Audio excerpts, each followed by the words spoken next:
Sud Radio, on parle auto, 10h midi, Jean-Luc Moreau, Laurence Perrault. Et il y a eu beaucoup d'actualités autour du milieu de l'automobile, de la filière des automobilistes. Dis donc, quelle semaine! Salut l'ami Jean-Luc. Bonjour Dame Laurence, bonjour à toutes les auditrices et tous les auditeurs. Alors je sais pas pourquoi il y a l'élection de Miss France ce soir, parce que la plus belle femme de France, elle est dans ce studio. Donc alors c'est il n'y a Aude. pas besoin, C'est Aude au standard.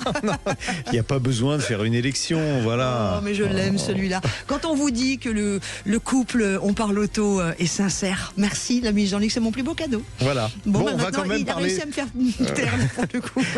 On va quand même parler de crash dans cette émission. C'est un petit peu moins poétique. Voilà, on va parler d'un crash test qui a été organisé cette semaine, que vous avez certainement vu d'ailleurs en images sur les télévisions, parce que comme c'était spectaculaire, c'était repris par tout le monde.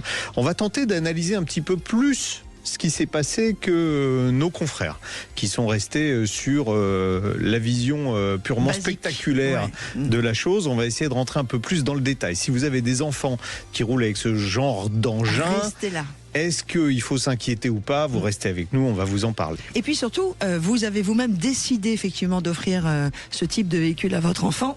Pardon, vous m'avez coupé la chic, l'ami Jean-Luc. Voilà. Vous nous appelez au 0826 300 300 pour nous dire pourquoi vous l'avez fait. On aimerait connaître vos motivations, exactement. Et puis sinon, vous réagissez sur la page Facebook de Sud Radio. Oui, alors l'essai de la semaine, qui est un essai occasion, puisqu'une semaine sur deux, on s'intéresse à des occasions. C'est une voiture qu'on a tous rêvé d'avoir un jour dans notre parc quand on est amateur d'automobile. C'est aussi un modèle qui compte beaucoup pour le constructeur. Pour BMW en l'occurrence, c'est la série 3. On s'intéressera à la 6e génération, c'est la F30. Une voiture alors qui est dans le top 20. Elle est 17e, je crois, des meilleures ventes d'occasion en France. C'est quand même... alors que... on se doute que les ventes d'occasion sont trustées par des petites citadines françaises. On a cette BMW série 3 qui est dans le top 20. Et vous allez voir que est-ce que c'est justifié ou pas? Voilà, je vous en dis pas plus. Vous restez avec nous. Voilà. Vous le saurez. Vous serez également nos invités cette heure, première heure, et y compris la deuxième heure, puisque vous savez que vous avez la parole. Vous nous écrivez je participe @sudradio.fr. Certaines de vos questions génèrent nos sujets. Ce sera le cas pour l'environnement. Ah, complètement. On a un auditeur qui est Guillaume qui voudrait s'équiper d'une borne V2H. Alors, je ne vais pas laisser Laurence vous expliquer tout de suite ce que c'est que V2H, sinon on crame la demi-heure. Home. Voilà, mais on vous expliquera tout à l'heure. Et il y a une marque de chargeurs qui est... Alors, quel est le pays où on vend le plus de voitures électriques? Moi, je dirais c'est la Norvège. Non, c'est la Norvège. Et vous savez quoi, cette semaine, l'actualité est riche. Cette semaine, en Norvège, le 4 décembre exactement, il y avait plus de voitures électriques qui circulaient, je parle du parc, que de voitures diesel. Voilà. Oui, alors c'est le seul pays au monde. Alors on expliquera pourquoi tout à l'heure. Voilà, parce qu'ils ont quand même bien aidé aussi.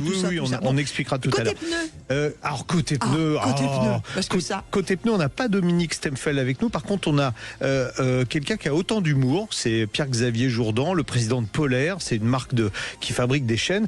Et ils se sont dit, vous savez, on doit, quand il y a de la neige sur la route, soit avoir des chaussettes, soit avoir des neiges. Eux, ils se sont dit, soit avoir des chaînes.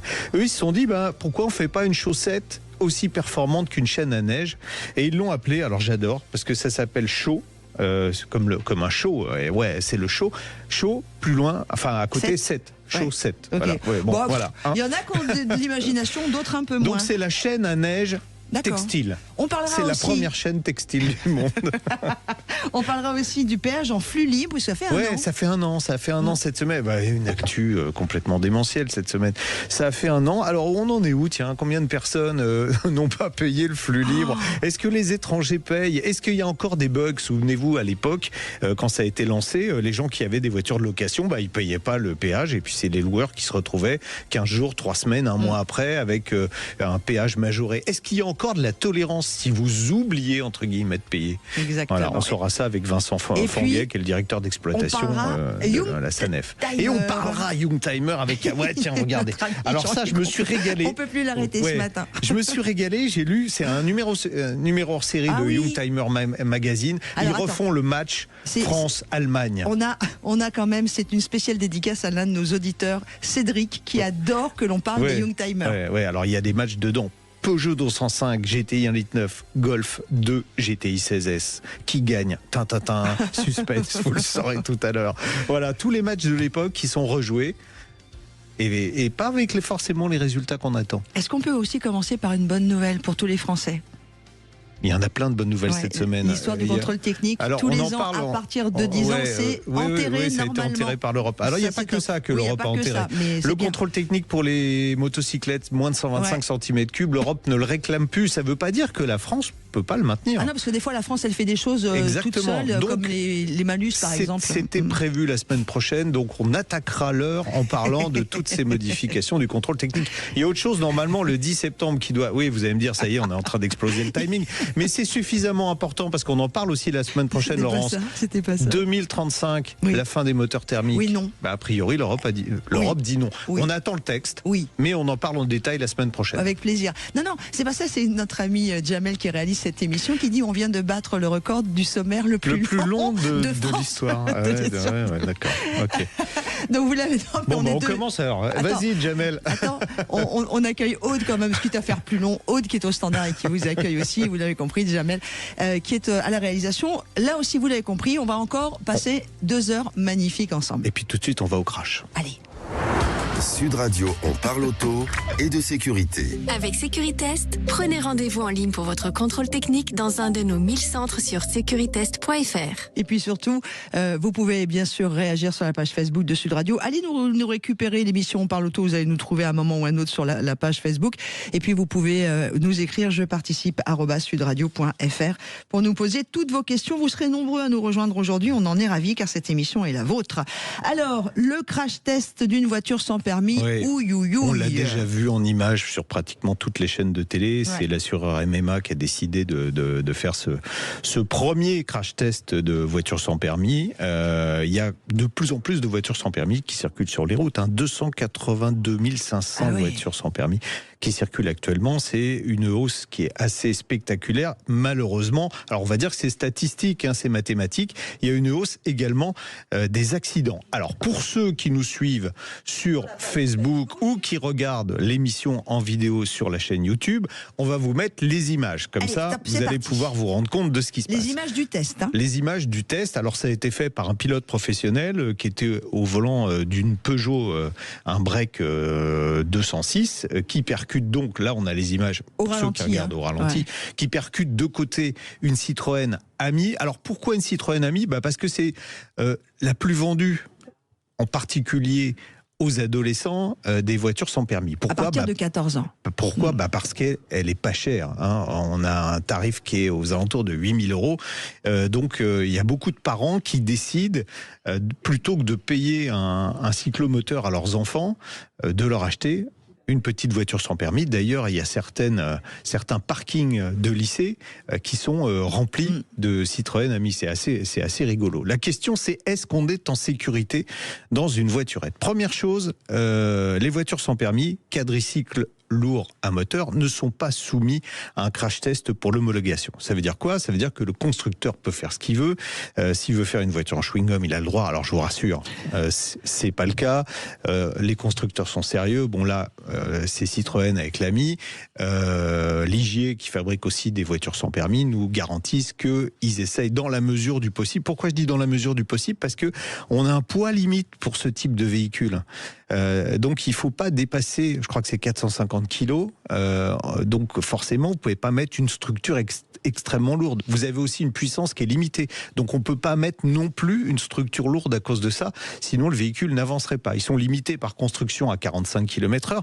Alors c'est ce qui fait dire à beaucoup de gens, oui mais comme ça roule pas vite, on ne peut pas avoir un accident vite. Alors c'est totalement faux, puisque si vous êtes percuté, c'est ce qui se passe dans la vidéo d'ailleurs, par un autre véhicule, lui, il peut rouler vite. C'est ça le vrai problème. Et encore là, on a un véhicule particulier. Imaginez, vous avez un camion de 40 tonnes qu'embarque la voiturette qui vient... Alors dans le scénario qui est imaginé par MMA, la voiture grillait, c'était deux ados. C'était deux ados qui grillaient un stop. et qui se retrouvaient donc sur la file de circulation avec une voiture qui arrivait de droite, un peu. Alors, ils roulent pas extrêmement vite en plus. Ils sont à 50. Ils sont à 45 km/h. Mais vous avez vu en plus que dans la voiture qui a impacté, les airbags se sont déclenchés. Bon, les deux enfants là, à mon avis, il y en a un de mort, l'autre qui est très blessé. Mais dans la voiture qui a impacté, tout a réagi aussi. Les airbags ont éclaté. Mais comme je vous disais, si vous avez un camion de 40 tonnes qui arrive et qu'embarque la voiturette, bon, il y a plus personne dedans. Je me souviens d'ailleurs que Top Gear Angleterre avait fait il y a quelques années un crash test, mais pour le coup un vrai crash test dans un centre de crash test avec une voiturette, il restait plus rien quoi. Et elle avait explosé complètement. Donc, alors attention, on n'est pas en train de dire qu'on n'est pas en sécurité dans ce genre de véhicule. Si on compare aux deux roues, parce qu'en fait c'est ça. Alors oui, on est moins en sécurité que dans un véhicule traditionnel, ça c'est clair. Donc dès que vos enfants peuvent être en âge d'avoir le permis de conduire, il vaut mieux leur payer une petite voiture, pas chère, mais une vraie voiture, que de continuer à les laisser circuler. Mais là c'est à 14 ans. Il n'y a même pas d'histoire de permis de conduire, il ne passe même pas le code. Non, il y a des choses qui sont complètement aberrantes. Oui, il y a un minimum à avoir, vous avez 7 heures de formation quand même. Mais c'est vrai qu'il y a une méconnaissance. C'est bizarre quand même de mettre sur la route des voitures sans que les conducteurs n'aient passé une formation même minimale à la conduite de ce genre de voiture. Alors, on peut se poser la question, qu'on autorise les jeunes à prendre le volant de ce type de véhicule, pourquoi pas, mais qu'il y ait une formation obligatoire avant de prendre le volant, ça paraît complètement fou. Enfin, il y a une formation, mais il n'y a pas de conduite. Il devrait y avoir un minimum de conduite. Moi, je voudrais juste demander à tous ceux qui nous écoutent, qui ont des enfants, qui ont une amie, est-ce que suite à cet essai, vous êtes en train de vous dire que vous allez arrêter l'amie et que vous allez peut-être la revendre? Je voudrais que vous réagissiez également sur la page Facebook de Sud Radio. Ça commence à réagir, je vous donnerai les réactions après. Et appelez-nous au 0826 300 300. Alors moi, je vais vous donner d'autres chiffres qui n'ont pas été donnés là dans les reportages qui ont été faits sur ça. C'est que sur l'année précédente, il y a eu 3193 victimes de la route. 3193 morts, tout compris. Il y a eu 37 décès dans des voiturettes. Ça représente 1,15% des décès sur la route. Bon, déjà, c'est pas grand-chose. Mais c'est pas ça qu'il faut regarder. C'est trop. Oui, on est d'accord. Mais si on prend les adolescents, parce que c'est surtout ça qu'on cible, si on prend les adolescents entre 14 et 17 ans, il y a eu que 3 adolescents décédés l'année dernière dans une voiturette. Donc c'est pas beaucoup. Et c'est surtout... Alors, là, pour le coup, quand on regarde par rapport au cyclomoteur, on va regarder les blessés, c'est 18 fois moins de blessés que à cyclomoteur. Sachant que la façon dont on en parle, attention, on est de tout cœur avec les familles qui ont perdu leurs enfants, évidemment. Quand on dit que 3 adolescents, on est très touchés, nous aussi, c'est juste du chiffre. Le constat, en fait, de ce test, c'est oui, une voiturette, c'est moins sécuritaire qu'un vrai véhicule. Il n'y a pas de normes de crash test, il n'y a pas d'airbag. Il y a des ceintures, il faut penser à les mettre. Il y a 9% des ados qui ne mettent pas la ceinture, donc ça, il faut peut-être travailler sur ça. Oui, c'est plus dangereux, mais c'est en même temps beaucoup plus sécuritaire qu'un 2 roues. Et regardez, j'ai une très bonne réaction de Roland qui nous dit sur la page Facebook, on est quand même plus en sécurité en voiturette versus trottinette ou versus piéton. C'est ce que je viens de dire. Oui, mais trottinette aussi, on en parlait beaucoup. Trottinette, le problème c'est que les gens à trottinette font vraiment n'importe quoi. Stéphane nous dit, je pense que 50% du parc auto n'est plus aux normes crash test face à un accident de voiture moderne. Oui, alors bon, les normes ont progressé, mais on est quand même beaucoup mieux protégé dans un véhicule moderne. En particulier, bon là, ils ont choisi un choc latéral. Alors il y a 2 trucs qui me dérangent dans ce crash test, c'est qu'ils ont fait ça d'abord sur une surface qui est pas du bitume. Ils ont fait ça sur du ciment, quand on regarde bien. Donc du ciment, ça glisse beaucoup plus. C'est pour ça que la voiturette, elle est projetée un peu plus loin. Alors vous allez me dire, si ça glisse, le choc est moins violent puisque ça glisse. Alors déjà, on n'est pas dans des conditions de circulation normales. Donc il aurait fallu faire ça au moins sur du bitume. Non, mais je pense que, alors moi, je trouve intéressant leur crash test pour alerter. Et pour qu'on soit tous sensibilisés aussi à ça, parce que... Oui, parce que certains parents pensent que leurs enfants sont en toute sécurité dans ces voitures-là. C'est ça. Ouais. Je vous invite d'ailleurs à regarder un essai qui a été fait par, je crois qu'il s'appelle Jean-Luc Moreau. Il travaille sur une radio qui s'appelle Sud Radio. Et il a fait un essai d'une Fiat Topolino. Je vais vous le dire très honnêtement, c'est la voiture dans laquelle j'ai eu le plus peur de toutes celles que j'ai essayées. Pourquoi ? Parce que le jour où je l'ai essayé, il faisait froid, il pleuvait. Et qu'il y avait de la buée dans la voiture, je voyais rien à l'extérieur. Et impossible de l'enlever. Et impossible de l'enlever. Et que j'étais sur la route et les gens, ça roule à 45, donc quand vous êtes sur la route, c'est très bien en périurbain, mais quand vous êtes sur la route, vous faites traiter de tous les noms, c'est tout juste si on vous pousse pas, quoi. Réaction de Brigitte sur la page Facebook, il faudrait qu'il passe le code et un accompagnement avec un professionnel dans la circulation. Mais même 1 heure ou 2, quoi. Comme on a fait au début pour comme on a fait pour les scooters 3 roues, qu'on pouvait conduire avec son permis auto au départ sans avoir aucune expérience en matière de conduite de 2 roues. Stéphane, qu'est-ce qu'il nous dit, Stéphane? Et la réaction de Citroën? La réaction de Citroën, alors je vais vous le dire parce que j'ai évidemment appelé Citroën pour leur demander s'il y avait un intervenant qui voulait prendre la parole ce matin. Ils m'ont dit non, on n'a personne de disponible. Vous savez, c'est une toute petite société, ils sont pas beaucoup, donc il y avait personne de disponible un samedi matin pour en parler. Bon, cela dit, il réexplique que effectivement ces véhicules ne sont pas soumis à des normes de crash test, qu'ils essayent dans la mesure du possible d'avoir les véhicules les plus sécuritaires possibles. Je crois qu'il ne faut pas tirer sur l'ambulance. C'est pas contre Citroën que je tire, on met sur la route des véhicules, quels qu'ils soient, qui peuvent être dangereux. Les trottinettes, c'est l'enfer. Le nombre de blessés, de morts qu'il y a hors voiture aujourd'hui en France, vélo, piéton, trottinette, et là, je comprends même pas, on marche sur la tête. Alors moi, je vais me faire plein d'ennemis. Pour moi, les voitures sans permis, c'est une hérésie totale. Bien sûr. Voilà. Mais c'est depuis le début, depuis l'hygiène dans les années 80. Oui, mais bien évidemment, vous aviez perdu votre permis parce que vous étiez alcoolisé. Vous continuiez à. Moi, je sais, mes parents avaient un bar, café, restaurant à 7h du matin. Dire, mes parents étaient ivres et ils étaient en voiturette. À 7h, quand ils ouvraient le matin, le premier client, il venait, il prenait un petit blanc. Je ne dirais pas la région. Et il était bourré tout le temps. Il avait plus son permis, il avait le droit de rouler en voiture sans permis. Je veux dire, et sur des, enfin voilà, moi je trouve qu'il y a des choses. Alors je peux peut-être passer pour une grosse naze et c'est pas grave, une grande maintenant parce que j'ai perdu 20 kilos. Mais sérieux, il y a des choses, je ne comprends pas.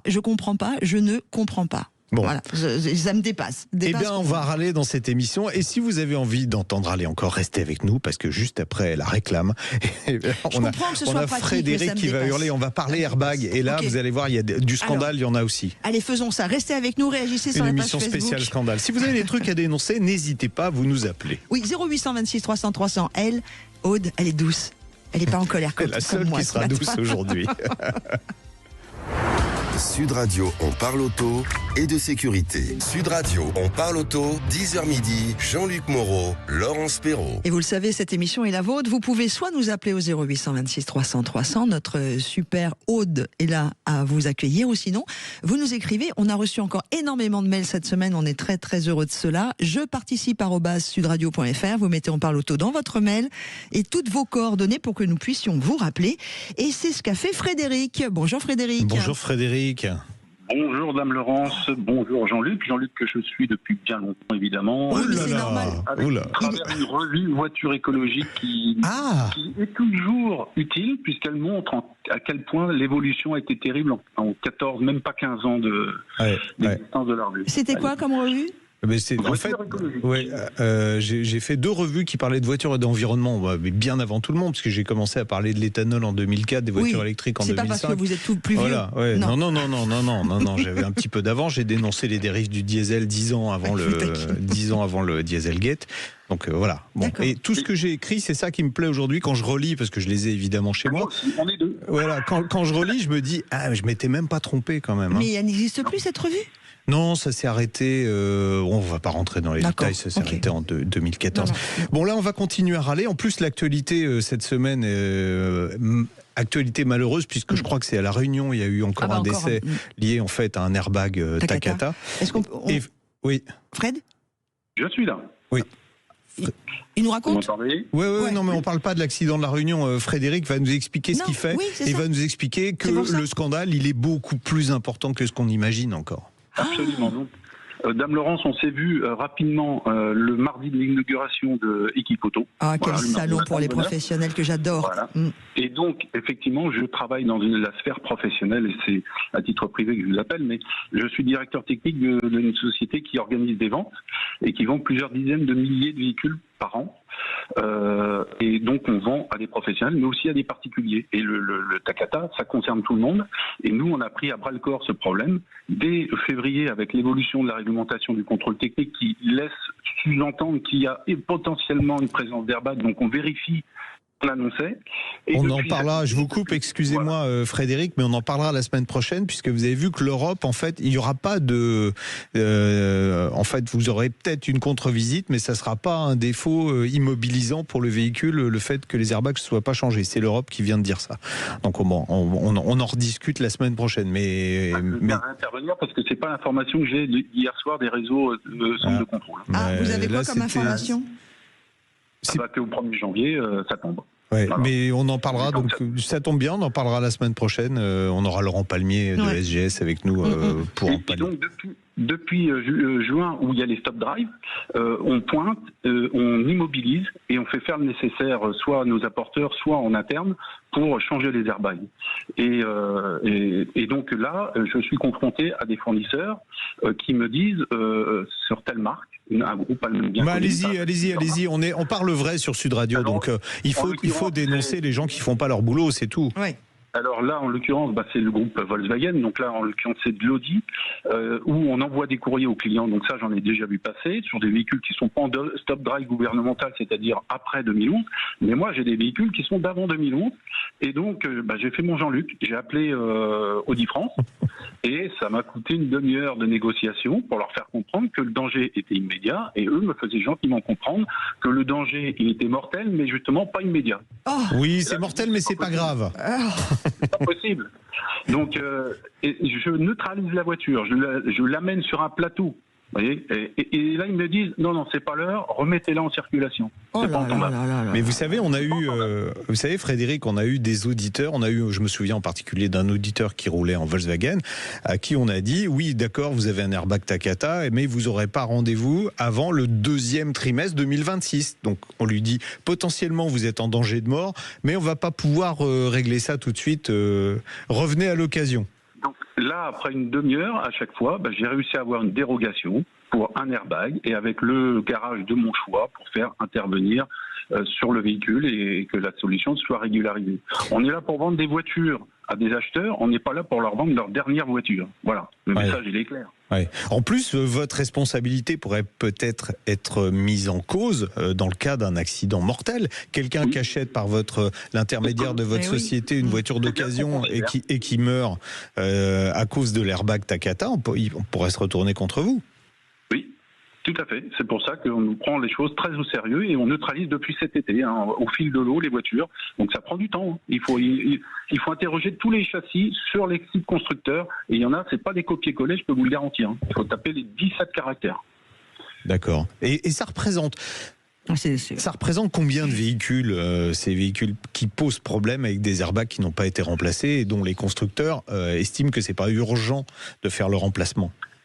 Nous, la difficulté, quand c'est le constructeur, enfin le réseau du constructeur qui me fournit, maintenant, ils ont bien compris le message, de chez eux, de chez nous, ils font le nécessaire. Là où c'est plus difficile pour certains apporteurs, c'est quand ça ne correspond pas à leur marque. Et donc, ils n'imaginent pas. Parce que, en fait, effectivement, comme je dis souvent, pour le Kidam, c'est les C3 et des S3. Non, il y a toutes les marques. Pas du tout. Mais oui. Ça va bien plus là, c'est bien plus large que ça. Et d'ailleurs, le groupe Stellantis qui se fait éclabousser, c'est-à-dire que le premier propriétaire de Peugeot, il a peur parce qu'il roule en Peugeot, alors que pas du tout concerné. Oui, il n'y a que la Peugeot-Ion qui est concernée. Voilà, c'est tout. Mais quand vous regardez, et justement, on regarde les volumes. Alors les volumes, c'est effectivement très important parce qu'on est au-dessus du million encore de véhicules concernés à changer. Mais quand on regarde par marque et par modèle, mais c'est tout à fait affligeant parce que effectivement les Takata ont été choisis pour leur coût inférieur aux airbags de l'époque. Et là, le podium, je ne sais pas si vous le connaissez, mais il est affligeant. C'est-à-dire le numéro 1, c'est BMW, voilà, 26 modèles différents, dont la série 3 que vous avez essayé, dont toutes les motorsports avec les beaux volants 3 branches pour tout le monde. Le deuxième, c'est Volkswagen, la marque, pas le groupe, la marque. Et le troisième, j'espère que vous êtes assis, c'est un cheval cabré italien. Oui. Avec 14 modèles concernés. Oui, on peut se dire que Ferrari, qui fait des économies de bout de chandelle pour économiser, royalement 20 €, 30 € sur un airbag, ça peut paraître un peu mesquin quand même. Donc là, c'est une bataille et ça, c'est pas normal. Il y a Roland qui nous fait une très bonne réaction sur la page Facebook de Sud Radio. J'adore notre communauté sur Facebook. Il dit est-ce qu'il n'y a pas un souci? En fait, il faut comprendre la problématique. Les fournisseurs de pièces ne peuvent pas fournir les airbags pour la campagne et les airbags pour les usines de voitures neuves. Est-ce qu'on n'est pas aussi face à cette réalité? C'est-à-dire les fournisseurs ne peuvent pas fournir. Le problème Takata, il existe depuis 2017. Oui, vous n'allez pas me dire que depuis 2017, personne n'a pu réagir. Mais non, mais ça, on est d'accord. Remonte à 2004. Non, mais ça, on est d'accord. Ça, il n'y a pas de souci là-dessus. Je vous suis. Mais le fait que, comme ils ont réagi très tardivement entre toutes les voitures neuves et les voitures à changer, du coup, on a un problème de fournisseurs. Oui. Puis les garages sont saturés également.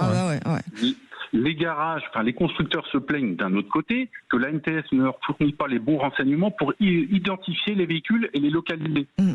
Et là, moi, je leur amène sur le plateau un véhicule qui est en stop drive gouvernemental et ils me disent non, circulez, il n'y a rien à voir, mettez à la route, on verra plus tard. Bon, vous faites bien de dénoncer parce qu'il y a un moment, il faut dire les choses. Frédéric, j'ai une question. J'ai une autre question. C'est que toutes les voitures que vous vendez, vous nous avez dit particuliers et flotte d'entreprise. Du coup, j'ai bien compris? Oui, on vend. En fait, on récupère de plusieurs sourcings, des flottes d'entreprises, des constructeurs, etc. Et on revend à des particuliers ou à des professionnels. Et du coup, est-ce que vous sentez que maintenant les particuliers vont moins acheter ces voitures qui peuvent être problématiques, qui vous demandent à chaque fois s'il y a un airbag Takata? Ça devient. Je peux pas vous le dire puisque je l'ai fait neutraliser. Non mais. En interne. Oui, vous vendez des voitures qui sont claires. Voilà. Okay. On annonce que le véhicule a été changé. Très bien. Au moins c'est très clair. Et vous voulez donner le nom de votre boîte ou pas? Je suis pas là pour ça. D'accord. C'est une société qui a 8 salles en vente. 8 salles de vente, c'est les ventes aux enchères et le siège. C'est le jeu de piste. C'est le jeu de piste de la matinée. On vend, et Jean-Luc va apprécier le truc, on vend des véhicules 100% électriques systématiquement avec des certificats de santé de la batterie. Très bien. Bravo. Voilà, Frédéric. maintenant en plus, Laurence sait ce que c'est. Frédéric, mieux que ça. SO. Mieux que ça, parce que j'ai rencontré une jeune start-up française qu'on va inviter, qui fait plus encore que le SOH des batteries. Frédéric, merci beaucoup. Vous qui vendez des voitures particulières, ça s'appellerait des VP par exemple. Merci d'avoir été avec nous.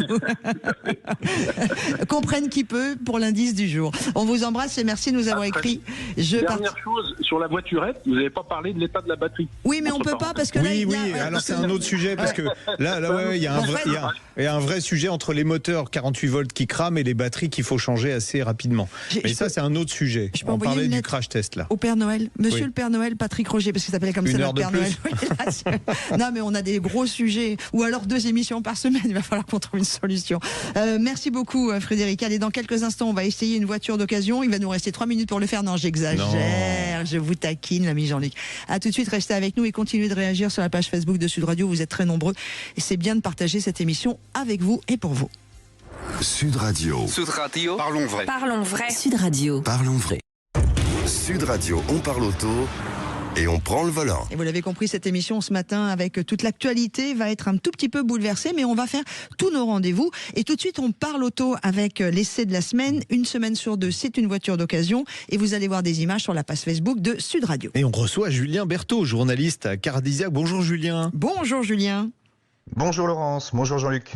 Et on parle d'un modèle, la série 3 de BMW, qui est le plus important de la gamme pour BMW, on est d'accord? Ah oui, clairement. La série 3, c'est vraiment une institution dans la gamme BMW. Elle existe depuis 1975. Il y a plus de 13 millions d'unités qui ont été produites au total. Donc c'est d'une grande importance pour la marque allemande. Bon, on va s'attacher à la 6e génération. Alors, il faut vraiment être journaliste automobile pour arriver à identifier les générations successives de série 3 par leur code, parce qu'il n'y a aucun suivi. Celle-là s'appelle F30. C'est ça, c'est la F30. Avant, c'était la E60, E90, pardon. Oui, avant. Oui, voilà, il n'y a pas forcément toujours de la logique. On sait pourquoi ils se sont dit après E, c'est F, pourquoi pas.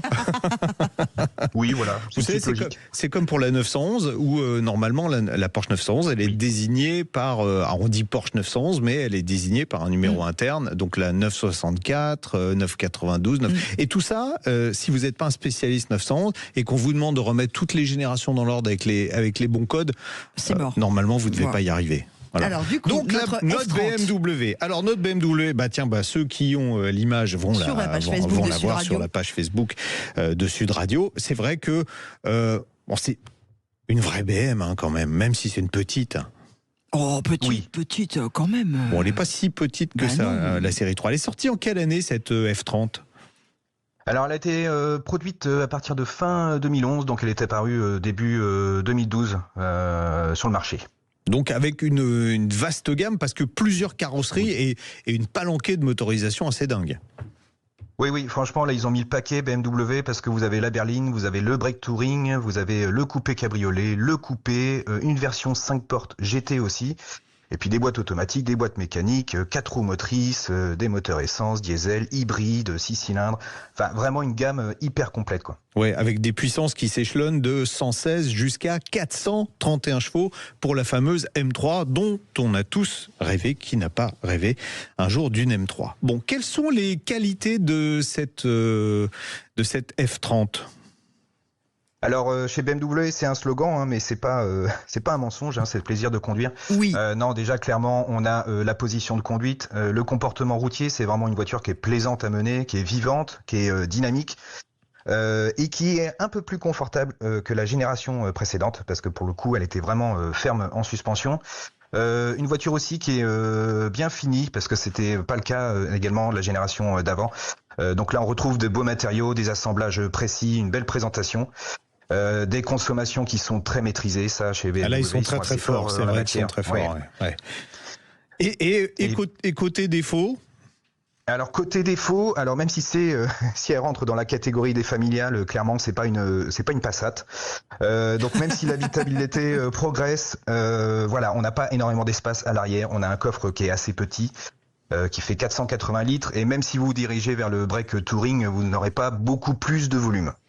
D'accord. Il y a aussi, alors ça on regrette quand on est un amateur de mélodie et de musicalité des moteurs, la disparition des 6 cylindres atmosphériques sur cette F30. Malheureusement, il n'y en a plus. C'est soit du turbo, soit du 4 cylindres turbo. Enfin voilà, c'est que du turbo. Oui, c'est vrai que c'est un peu dommage parce que sur la génération précédente, on pouvait profiter d'un 6 cylindres sans forcément avoir de grosses puissances et puis un prix d'achat qui s'envole. Que là, en fait, le minimum c'est 306 chevaux en 6 cylindres essence en tout cas. Donc c'est vrai que c'est un petit peu dommage. On n'a plus vraiment de 6 cylindres qui sont accessibles. Donc vous avez dit le mot magique, enfin je sais pas s'il est magique, vous avez dit des prix qui s'envolent en occasion, c'est quand même assez cher une F30. Alors, série 3 F30, parce que ceux qui prennent en cours de route vont dire tiens, c'est quoi une F30 ? Ils parlent d'une Ferrari. Oui, non. Oui, alors en fait, en occasion, on a vraiment de tout. Ça commence à partir de 7 000 €, mais je ne conseille pas forcément parce que c'est des véhicules qui ont beaucoup de kilomètres, qui approchent les 300 000 kilomètres. Après, si vous partez sur, par exemple, une 320D, qui fait tout de même 184 chevaux en 4 cylindres, c'est déjà un exemplaire qui est très correct. À partir de 13 000 €, vous pouvez avoir une voiture qui a moins de 150 000 kilomètres. Plutôt bien équipé en finition lounge. Et si vous voulez descendre sous la barre des 100 000 km, il faut compter à peu près une mise de départ de 19 000 €. D'accord. Quelle version on peut privilégier ? Alors là, on parle à la fois de plaisir, mais en même temps d'entretien et de fiabilité. Parce que la fiabilité, contrairement à une réputation qu'a BMW, elle n'est pas parfaite sur ces modèles-là. Un peu mieux que sur les générations précédentes, mais pas parfaite. Alors non, elle n'est pas parfaite. En fait, alors c'est surtout les premiers millésimes qui ont un peu récupéré les problèmes de l'ancienne génération, notamment sur les 320D, enfin en tout cas le 2 litres diesel. Donc ça peut être 318D et 320D et 325D aussi. Ce 2 litres diesel, on a des problèmes de galets tendeurs qui se détendent et qui détendent la chaîne de distribution. Donc ça, c'est quand même un point à vérifier.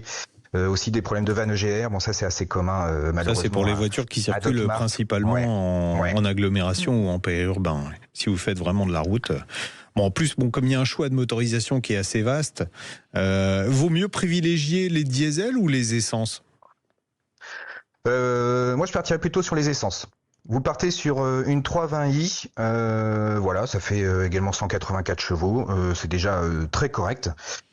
Après, si vous êtes un peu plus gourmand et que vous voulez avoir la noblesse et le plaisir du 6 cylindres, il faut partir sur une 335i ou une 340i. Ouais, ça c'est vraiment bien. Oui. Il y a beaucoup d'annonces, donc faut pas se précipiter sur les premiers modèles qu'on trouve, puisque on a dit que c'était la BMW la plus vendue, donc il y en a encore pas mal en occasion. Oui. Là, sur le site de la centrale, on a 650 annonces. Donc il y a vraiment du choix. Il y a du diesel, il y a de l'essence, il y a du break touring aussi. Alors après, ce qu'il faut faire, là où il faut faire attention, c'est bien comparer et bien identifier les options. Parce que forcément ça va jouer sur le tarif, donc c'est vraiment les éléments qu'il faut comparer. Et puis anticiper le fait que quand vous irez chez BMW pour faire l'entretien, n'est-ce pas Laurence, faut prévoir de laisser un doigt ou deux. Voilà. D'ailleurs regardez, je suis toute mognon. Au moment où vous serrez la main du concessionnaire. C'est vrai que l'entretien chez BM il est cher. Il est trop cher. Voilà. On va appeler Vincent de BMW. Ouais. Non, c'est vrai que c'est trop cher, mais par contre moi je suis ravie de ma série 1, je l'adore. Hein. Bon, mais ça sera bientôt en occasion, on fera la série 1. Série 1 spéciale de Laurence, couleur bleue. Non, par contre, j'ai un ami qui vend son Audi Q2 qui a 40 000 km. Bon, on va faire une émission de petites annonces. Merci Julien Berthaud, journaliste à Caradisiac. On parlait cette semaine de la BMW série 3 F30. Merci à vous. On vous embrasse. Et puis à dans 15 jours. Ah bah oui, puisque la semaine prochaine, on essaiera une voiture neuve. Et en attendant, rendez-vous sur caradisiac.com. Oui, vous avez le dossier, vous avez les dossiers complets sur Caradisiac. Et puis ils sont compétents et ils travaillent bien. Et ça fait du bien d'avoir des gens compétents. Voilà. On vous embrasse, on vous souhaite un bon week-end, Julien. Merci, vous aussi bon week-end. Après la pause, on va accueillir Guillaume qui nous a écrit un mail. Et vous allez comprendre pourquoi on va recevoir Guillaume. Et on aura évidemment, normalement aussi, plein de réponses à lui donner puisqu'on est là pour ça. À tout de suite. Cette année, la radio officielle du Père Noël, c'est Sud Radio. Envoyez dès maintenant sapin au 72018, sapin au 72018 et jusqu'à Noël, gagnez à tout moment votre séjour au Château Beaupin à Marseille, à quelques minutes de la plage de la Pointe-et-Rouge. Sud Radio, on parle auto et d'environnement. Et on va parler d'environnement avec la possibilité de pouvoir faire ce que vous voulez de votre électricité. Je n'en dis pas plus pour l'instant. Voilà, on va accueillir Guillaume qui nous a écrit un super mail. Je participe @sudradio.fr. On parle auto dans l'objet de votre mail, votre question, vos coordonnées et vous vous retrouvez avec nous en direct à l'antenne. Bonjour Guillaume. Bonjour Guillaume. Et parlez un peu plus vite parce qu'on va pas avoir beaucoup de temps pour finir l'émission. 7 minutes, ça va. Non, allez-y, on vous écoute. Bonjour, Guillaume. Bonjour. Salut. Alors, qu'est-ce qui vous arrive, mon bon monsieur ? Eh ben, je vous appelle parce qu'il y avait déjà un auditeur qui avait parlé du V2H et en surfant sur Internet, il trouvait une borne qui proposait cette fonctionnalité. Et donc le problème, c'est que les voitures, elles sont équipées, mais on dirait qu'elles sont pas opérationnelles. Donc si j'achète la borne, et j'achète une Elrock, une Enyaq, peut-être une Tesla, ça marchera pas. Et je voudrais savoir pourquoi les constructeurs feraient des cas de fer. Déjà, qu'est-ce que le V2H ? Parce qu'il y a plein de gens qui arrivent dans l'émission en disant, du coup, il me cause tout le monde sait qu'on peut charger sa voiture électrique sur une borne de charge. Oui. Une fois que la batterie est chargée, l'intérêt, ce serait cette énergie de pouvoir s'en servir. Soit vous chargez au moment où c'est pas cher et vous faites vos lessives, votre passage, ce que vous voulez. Donc c'est le V2H. C'est véhicule que votre voiture, votre batterie redonne l'électricité à votre maison quand vous ne vous servez pas. Ensuite, pour aller plus loin, il y a ce qu'on appelle le V2G, qui redonne au réseau l'électricité au moment où on a des pics de consommation, ce qui permettrait de lisser les tarifs de l'électricité. C'est un des gros avantages de la voiture électrique. Il y a très longtemps qu'on en parle. Pour l'instant, ça se met en place très doucement. Vous allez comprendre pourquoi à la fin de l'explication, parce que il y a des normes, figurez-vous, c'est incroyable. Il y a des normes énormes qu'il faut mettre en place et donc ça va arriver.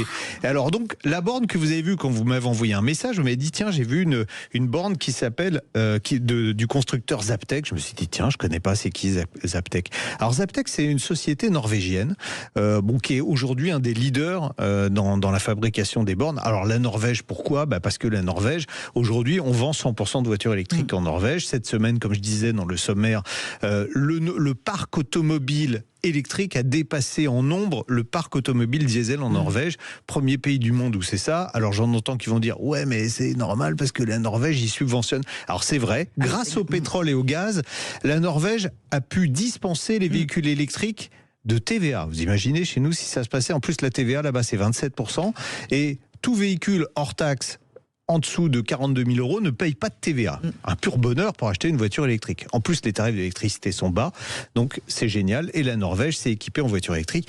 Mais, comme je dis habituellement, c'est le dealer qui donne la première dose gratuite à ses clients. Voilà, en gros, c'est ça. Et on n'oublie pas qu'il n'y a que 5,51 millions d'habitants en Norvège, et donc les pourcentages... Pays, du coup, il faut remettre les choses... Non, mais c'est voilà. Donc, Zaptec, c'est une marque qui est inconnue chez nous pour le moment, et pourtant, on devrait, puisque tous ceux qui roulent en Zoé peuvent aller aller brûler un cierge à la marque Zaptec, puisque c'est grâce à elle que la Zoé a réussi à charger sur une prise domestique. Puisque quand la Zoé est sortie au début, Renault nous a menti en disant ouais, il faut une wallbox obligatoirement pour la recharger, c'est une question de sécurité. Pas du tout, c'est juste parce que le chargeur interne de la Zoé, qui était une grosse cochonnerie, voilà. Ah zut, faut pas que je dise cochonnerie quand je fais si, mais cochonnerie, moi je préfère quand c'est l'heure de l'apéro. Mais et c'est pas ça que je voulais dire. En plus, c'était encore plus voilà. Oui. Et donc c'est Zaptec qui a réussi à sortir, qui a imaginé un système qui permettait à la Zoé de charger sur une prise domestique. Donc c'est des gens qui savent de quoi ils parlent. On les connaît indirectement en France. Et là, ils vendent depuis 2 ans des bornes pro pour les collectivités, des bornes qu'on appelle intelligentes, qui tiennent compte en fait de la consommation de l'immeuble, on va dire de la maison, pour faire simple, puisqu'aujourd'hui ils vont faire une borne grand public qui va être vendue à partir de l'année prochaine, qui tiennent compte de la consommation de la maison pour adapter la puissance qu'on va fournir à la voiture électrique, pour éviter de faire sauter les plombs, par exemple. Si vous avez en même temps la machine à laver, le sèche-linge, je sais pas quoi, le four, enfin si tout fonctionne en même temps, bon, la borne va adapter la consommation pour éviter de dépasser le seuil fatidique. Donc ces bornes seront compatibles. Alors ce qui est très intéressant avec ces bornes, cette borne elle s'appelle la Zaptec Go 2. Voilà, elle est toute petite. Alors, quand j'ai vu la photo, je dis mais vous avez un boîtier déporté? Ils m'ont dit non, tout est dedans. Alors bon, ça c'est le premier truc, c'est que vous n'avez pas un monolithe dans votre garage. C'est juste une petite borne qui est au mur avec des puissances qui sont quand même importantes. On peut aller jusqu'à 22 kW. En triphasé, donc ça c'est très intéressant. Et surtout, et c'est là que ça vous intéresse Guillaume, c'est une borne qui va être compatible avec toutes ces normes qu'on appelle V2X pour faire bien, parce que sinon on dit V2H, V2G, il y aura peut-être d'autres choses, on pourra peut-être recharger aussi je sais pas quoi, V2X. Toutes ces bornes, elles fonctionnent en V2X, il y a beaucoup de voitures qui sont compatibles V2X, mais on doit mettre en place une norme. Alors là, je suis obligé de prendre mon petit truc parce que la norme, je vais vous donner le numéro. Voilà, ouais, c'est le règlement AFIR sur les infrastructures pour carburant alternatif. C'est la norme ISO 15-18-20 qui donnera un cap très net à partir de 2027. J'ai mal à la tête. Ouais, voilà, donc il va falloir attendre encore un petit peu. Mais disons que si vous achetez parce que Guillaume, dans votre question, vous vouliez savoir si c'était compatible avec les véhicules Kia, Hyundai et Volkswagen. Et Volkswagen. Ça, sur le site V-Database, oui. On peut lister toutes les voitures et on voit celles qui sont compatibles. Oui. Mais toutes celles de Volkswagen exactement. Mais c'est compatible, mais il faut juste maintenant arriver à entre guillemets brancher ce système-là. Donc on attend la norme européenne pour que tout ça fonctionne en harmonie. Et vous savez qu'en matière de normes en Europe, on est quand même les champions du monde. Donc ils vont peut-être nous pondre 2-3 normes intermédiaires. Voilà. Mais si vous vous équipez d'ores et déjà, enfin à partir de janvier, d'une Zaptec Go 2, vous pourrez par la suite, avec en plus les mises à jour sont faites. Alors j'adore le terme, over the air. Over the air. Elles sont faites automatiquement sans que vous ayez besoin de vous en occuper. Pareil sur votre voiture. Donc la compatibilité sera assurée automatiquement sans que vous vous occupiez de rien. Bon, ben voilà, en tout cas on a pu répondre à votre question. Merci beaucoup Guillaume. Alors oui, je les excuse, ils m'ont répondu par écrit aux questions qu'avait posées Guillaume.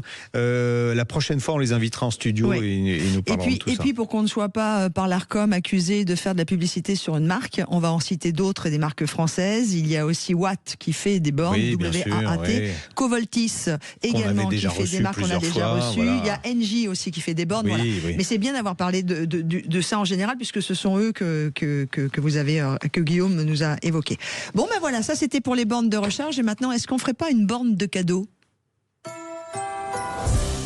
Ou une recharge de cadeaux, voilà, avec un bon d'achat, puisque vous savez que Sud Radio fête Noël évidemment en avance, un bon d'achat de 200 € pour le site Maison Scarlett. Alors Maison Scarlett, c'est une très jolie marque de boîte à bijoux. Vous allez pouvoir chouchouter vos colliers, vos boucles d'oreilles. Là, on s'adresse à ceux qui sont allés faire le plein de bijoux. Et d'ailleurs, moi, j'ai plus de boucles d'oreilles. Voilà, l'ami Jean-Luc, c'est bientôt Noël, avec la boîte à bijoux fonctionnelle, jolie et accessible Maison Scarlett, pour tenter de gagner cette belle boîte à bijoux offerte par le sapin de Sud Radio. Vous envoyez sapin Et ça sent pas le sapin, hein, c'est sapin. Par SMS au 7 20 18. Est-ce qu'on peut mettre tous les bijoux qui ont été récupérés au Louvre qui servaient à rien là dedans? Je sais pas. Est-ce que vous allez pouvoir mettre vos bijoux de famille? Ça c'est pareil, c'est une question qu'on n'aura pas osé poser. Allez, on vous attend. On n'en parle pas. Au 7 20 18. Une question sérieuse. Envoyez sapin par SMS au 7 20 18.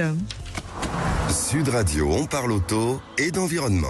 Présenté par Back to Car, première marque de pièces auto recyclées et garantie à vie. Sud Radio, on parle auto, 10h midi, Jean-Luc Moreau, Laurence Perrault. Et nous sommes ravis de vous retrouver. Bienvenue à ceux qui nous rejoignent d'ailleurs à l'écoute de Sud Radio et de On parle auto, avec une deuxième heure qui va nous permettre une fois de plus de vous proposer de bien être au courant de toute l'actualité. On vous aura vous au 0826 300 300 ou par mail à jeparticipe@sudradio.fr. Mais on va tout de suite commencer avec la neige et surtout du textile pour la voiture sur les pneus. What is it, l'ami Jean-Luc? Eh bien, on va parler d'une chaussette à neige qui fait aussi bien qu'une chaîne à neige. Wow. Voilà. Et donc plus facile à mettre, moins galère. Voilà. Donc vous serez Madame sans chaîne grâce à ça.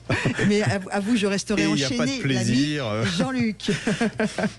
Donc on commencera par ça, puis après on se posera quand même la question. Tiens, allez, 2-3 questions très concrètes. Est-ce qu'une Renault 21 2 litres turbo, ça pourrit une Mercedes-Benz 190e 2 litres 5/16 soupape? La réponse. Voilà, la réponse, vous l'aurez tout à l'heure. Est-ce que une Venturi 260, c'est aussi bien qu'une Porsche 911 Carrera 2? Ça dépend. Voilà. Est-ce qu'une R5 Alpine, ça va plus vite qu'une Golf GTI? Oh là là, mais ça c'est un truc que les moins de 20 ans ne peuvent pas connaître. Bah oui, c'est le principe des Youngtimers. Hein. Quoique, comme on aura François-Xavier Bast, le rédacteur en chef de Youngtimer Magazine avec nous, on lui posera la question, parce que la plupart des voitures qui sont là-dedans, elles ont plus de 30 ans, donc c'est plus vraiment des Youngtimers. Hein, alors. Et puis ça va faire plaisir à notre spécialiste et passionné de Youngtimer qui est avec nous souvent sur la page Facebook de Sud Radio ou par Messenger, qui s'appelle Cédric. C'est un petit clin d'œil pour Cédric. Allez, ce n'est pas terminé. On va parler effectivement de vous, et ça c'est important de le préciser. Et puis on a aussi un rendez-vous très important sur le péage en flux libre qui fête ses 1 an. Exactement, qui a priori fait beaucoup de satisfaits, hein, puisque plus de 80% des usagers sont satisfaits du péage en flux libre. Il faut dire que auparavant il y avait 5 péages quand vous preniez l'autoroute de Normandie. L'autoroute de Normandie, c'était juste un enfer. Ouais. Et maintenant vous allez d'un bout à l'autre sans vous arrêter. Voilà. Mais ça ne veut pas dire sans payer. Mais attention. Non, mais c'est pas ça. C'est que juste après l'émission, je file en Normandie. Il va falloir quand même que je fasse attention. Oui, il faut faire attention de bien payer. Oui, on va en parler en direct. Et que faire si vous n'avez pas le boîtier, etc. On va tout dire. Oh bah super, moi j'adore, je vais écouter cette émission. Allez, on vous attend au 0826 300 300. Puis vous savez qu'il y a le joli jeu de Noël en ce moment sur l'antenne de Sud Radio un peu en avance. Hein. J'espère que vous avez bien tout entendu, bien écouté pour essayer de gagner. Le syndicat du pneu, les spécialistes du pneu au service de votre sécurité sur la route, présente Sud Radio, on parle auto, parlons pneus. Parlons bien. Et on accueille tout de suite Xavier Pierre Jourdan, qui est le président de Polaire, fabricant d'équipements divers, entre autres, pour les voitures. Bonjour Xavier Pierre. Bonjour Xavier Pierre. Bonjour. Merci d'être avec nous. Alors Xavier Pierre, on veut parler de chaussettes, c'est normal. Bon, Polaire, on va déjà rapidement, pour ceux qui ont loupé l'épisode de l'année dernière, ils vont copier 100 fois, je dois écouter toutes les semaines, mais il y en a qui auraient loupé sans doute. On va dire ils étaient peut-être malades, ils étaient peut-être, je sais pas, des acouphènes ou des choses comme ça. Polaire, c'est quoi exactement ? Nous sommes un fabricant français d'accessoires automobiles spécialisés dans les chaînes à neige, mais aussi dans des produits été de portage tels que les barres, les coffres, les porte-vélos. D'accord. Alors là, vous avez sorti une nouveauté. Alors moi, j'adore le nom, hein. Franchement. Alors, c'est la chaussette Ultimate, mais chaussette, ça s'écrit S-H-O-W, c'est le show. Ouais, chaussette avec le chiffre 7. Quand j'ai vu le truc, je me suis dit, mais c'est pas vrai. Vous avez fait appel à Dominique Stenfeld pour trouver le nom ou c'est vous-même ? Oh non. Dominique aurait pu le trouver, mais bon... C'était il y a longtemps, c'était en 2005 qu'on a déposé le nom chaussette, oui. C'était notre première chaussette textile. Alors je voudrais juste nous excuser auprès de nos amis auditeurs, on va expliquer pourquoi le son avec Xavier Pierre est pas très bon, mais c'est Xavier Pierre nous a appris qu'il a cassé son téléphone, et donc c'est pour ça que le son est un peu bizarre, et toutes nos excuses auprès de nos auditeurs, mais on ne peut pas faire mieux. Bon, alors là vous sortez une nouvelle génération de chaussettes, hein. C'est la Ultimate, c'est la chaussette qui fait, qui est comme une chaussette à neige traditionnelle, mais aussi bien qu'une chaîne. Je ne sais pas si tout le monde m'a compris. Oui. C'est-à-dire aussi facile à mettre qu'une chaussette, mais aussi efficace qu'une chaîne à neige.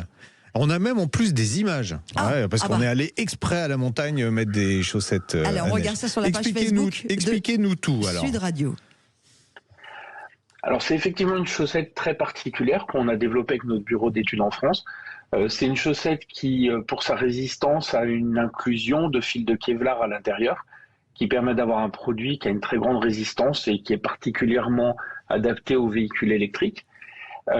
Et aussi, pour augmenter la capacité d'adhérence du produit, nous avons fait ce qu'on appelle un tissu 3D, c'est-à-dire des micro-aspérités à la surface du tissu qui permettent en fait, qui rentrent dans la neige fraîche par exemple, et qui augmentent son adhérence sur la neige fraîche.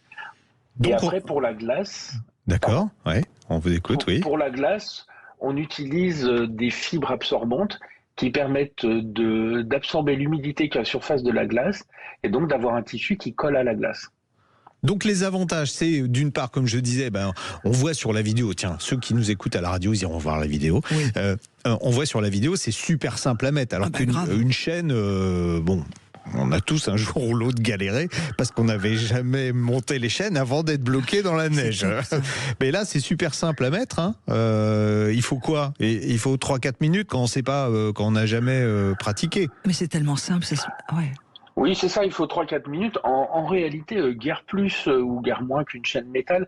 La difficulté, c'est que les gens ne veulent pas apprendre à monter une chaîne métal.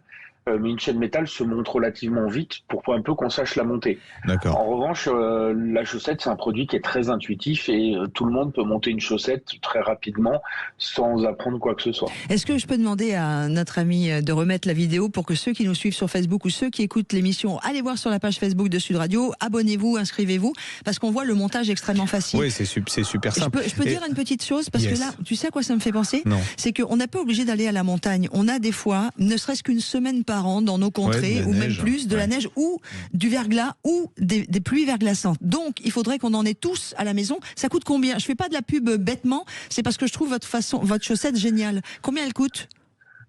Une Ultimate, ça coûte environ une centaine d'euros pour les véhicules tourisme et 4x4. D'accord. Mais une seule, il en faut 4. Oui, non, mais un jeu. Non, une paire. Okay. On est d'accord, pour être en sécurité, il en faut 4 sur la voiture.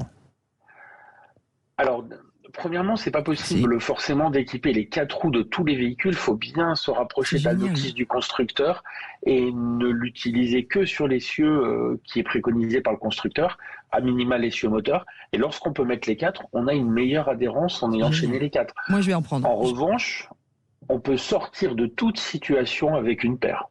D'accord. Non, mais je trouve ça génial. Est-ce qu'on peut, parce que le problème des chaussettes, c'est quand on arrive sur la route normale, dès qu'on roule un peu avec, ça les ratatine presque instantanément. Là, c'est plus résistant qu'une chaussette traditionnelle ? Alors, en premier lieu, les chaussettes respectent la même norme européenne que les chaînes métal, c'est-à-dire que pour arborer le EN 16662, qui est la norme européenne, elles sont obligées de garantir 150 km sur bitume. D'accord. Donc une chaussette conforme à la norme peut tenir 150 km sur bitume. Très bien. Bon, très bien. Et ça sera moins cher qu'un accident ou en plus là, il n'y a pas de problème. Sur certains véhicules, il y a des, on peut pas mettre des chaînes traditionnelles avec ce type de chaussettes. Là, on peut, j'allais dire, chausser tous les véhicules. Pas tous les véhicules. Il faut absolument se rapprocher de l'affectation aux véhicules que vous pouvez trouver sur nos sites internet, mais aussi sur le site d'autres fabricants. Il y a des produits qui sont chaussettables, il y a des produits qui sont chaînables et des produits à chaînage particulier. Vraiment, aujourd'hui, les normes pour consommer moins et pour gagner en autonomie, nous ont imposé de réduire les passages de roues. Et je dirais quasiment chaque véhicule a sa solution quasiment. D'accord. Xavier Pierre Jourdan, ça va toutes les voitures. Attention, parce que vous parliez des voitures électriques tout à l'heure. Parce que les voitures électriques, le vrai gros problème, c'est un couple qui est très important. Et ça résiste à un couple important au démarrage, par exemple ?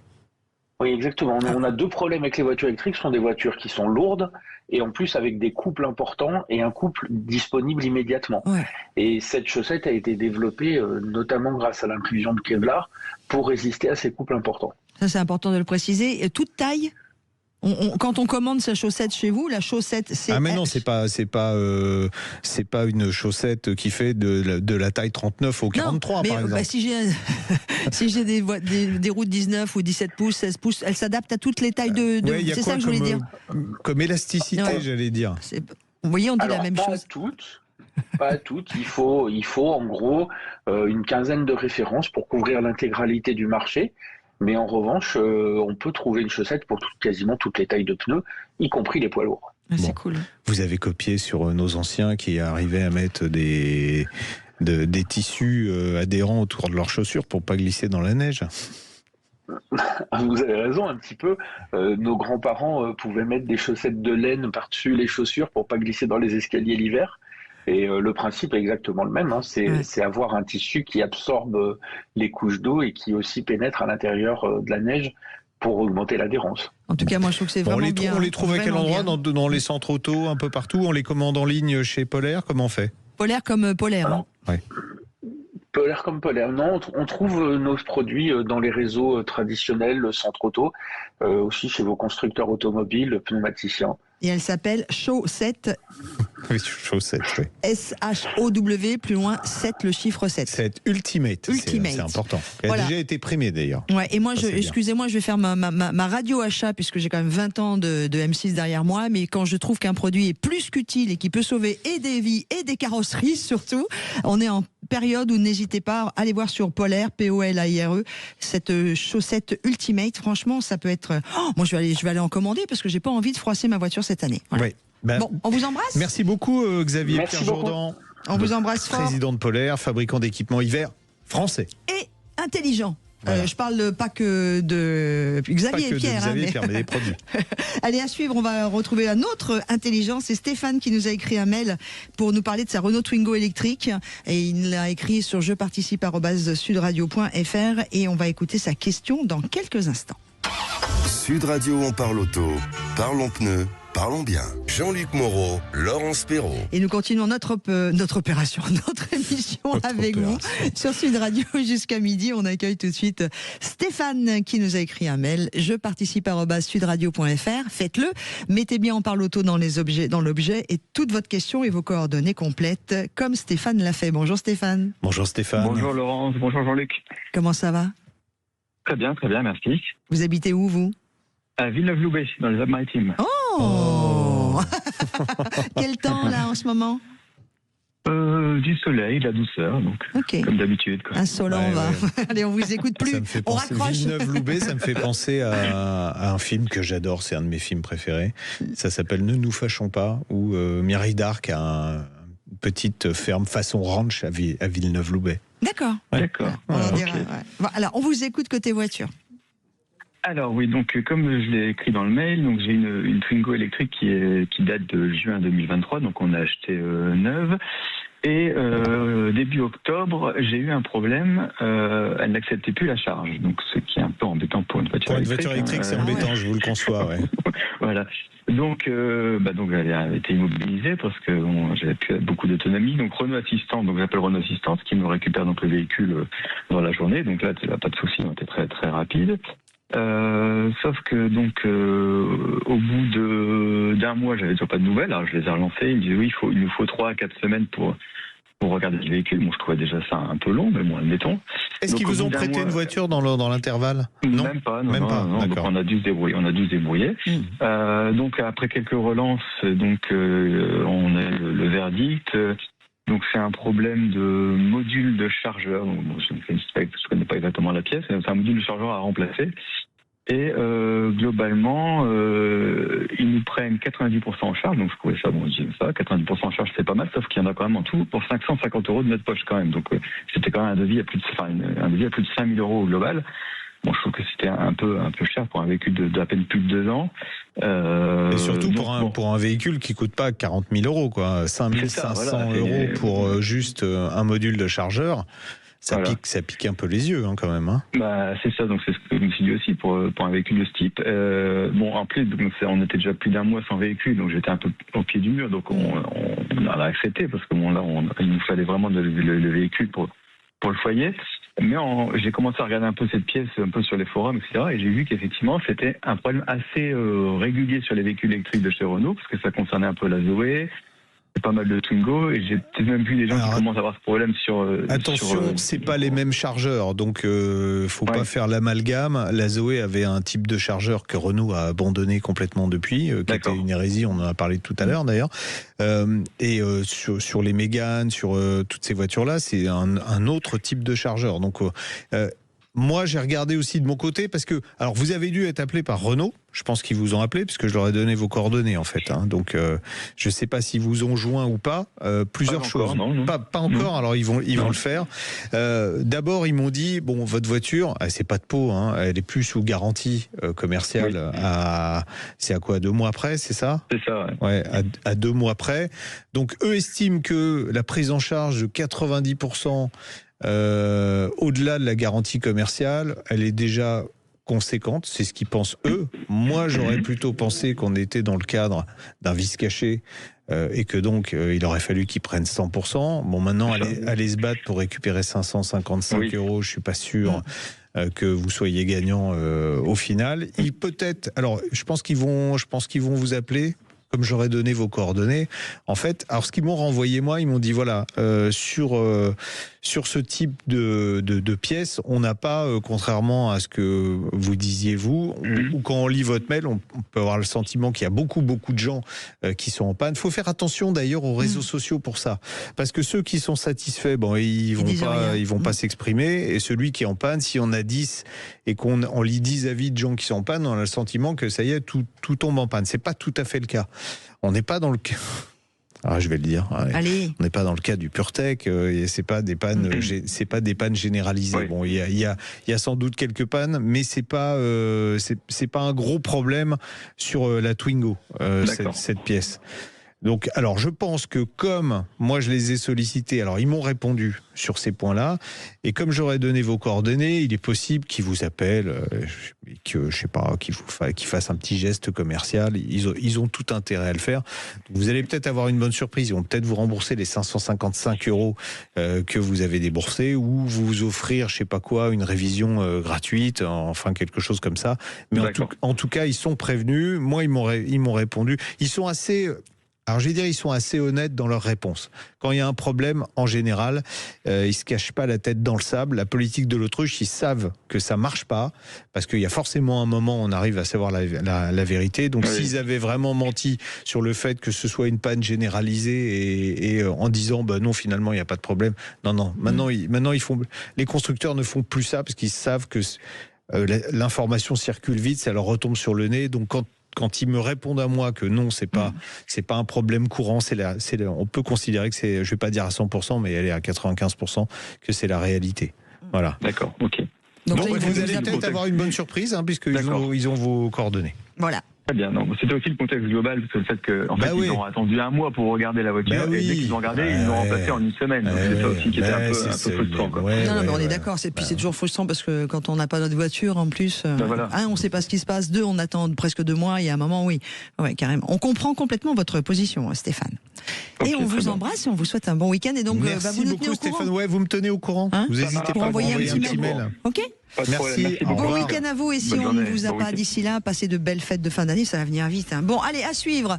Alors qu'on a appris hier que l'Allemagne serait dans le groupe E de la Coupe du Monde 2026 et que la France serait dans le groupe I, on a un match à vous proposer en avance. Non, 14 matchs, c'est écrit là. 14 c'est pas matchs, un match, France, c'est 14 matchs. Allemagne, c'est à suivre et c'est dans notre chronique Classic Car sur Sud Radio dans quelques instants. Mais là, on va parler de Young Timers, not the football.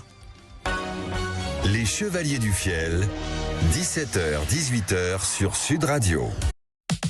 GS27, spécialiste des soins auto, moto et vélo depuis 1968. GS27, l'excellence française pour l'entretien de vos véhicules. À découvrir sur gs27.com. GS27 présente Sud Radio, on parle auto, Classic Cars. Et merci à vous toutes et tous qui êtes actuellement sur la page Facebook de Sud Radio. Vous êtes très nombreux, hommes et femmes, et régulièrement, et grâce à cette page Facebook de Sud Radio, si vous nous rejoignez à l'écoute de On parle auto sur Sud Radio, eh bien, on a Cédric qui vient nous voir régulièrement en nous disant « Oh, vous parlez pas assez de Youngtimer ». Voilà, on sait que notre ami Cédric est un fan de Youngtimer. Eh bien, cette chronique est la vôtre aujourd'hui, Cédric. Ouais. Ça tombe bien, on a un autre fan de Youngtimer, parce qu'il a en plus fondé le magazine. C'est François-Xavier Basse, rédacteur en chef du magazine Youngtimer. Bonjour François-Xavier. Non, on dit FX. On va dire bonjour. FX. Bonjour FX. Ouais, disons FX, ouais. Bonjour à vous deux.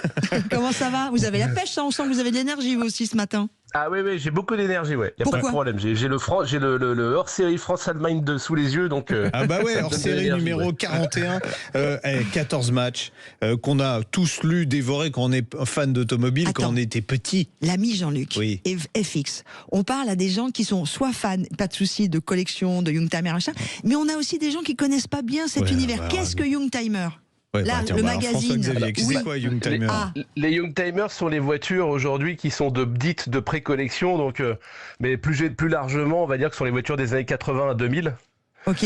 À peu près, donc c'est à peu près ça, et qui donc ont un intérêt en collection. Donc on parle évidemment des 205 GTI, mais ce sont déjà devenus des voitures de collection, mais aussi des voitures un peu plus récentes des années 90. Et là, le magazine. Ce que j'allais vous dire, là, pratiquement, il n'y a que des voitures qui ont plus de 30 ans, donc on n'est plus vraiment dans du Youngtimer. Vous mentez en fait.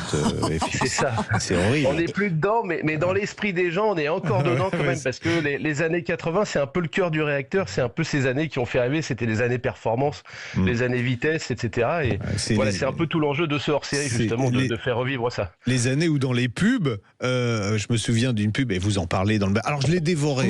Le magazine. Je l'ai dévoré, j'ai beaucoup pleuré aussi, parce qu'il y a des choses qui ça m'a fait pleurer.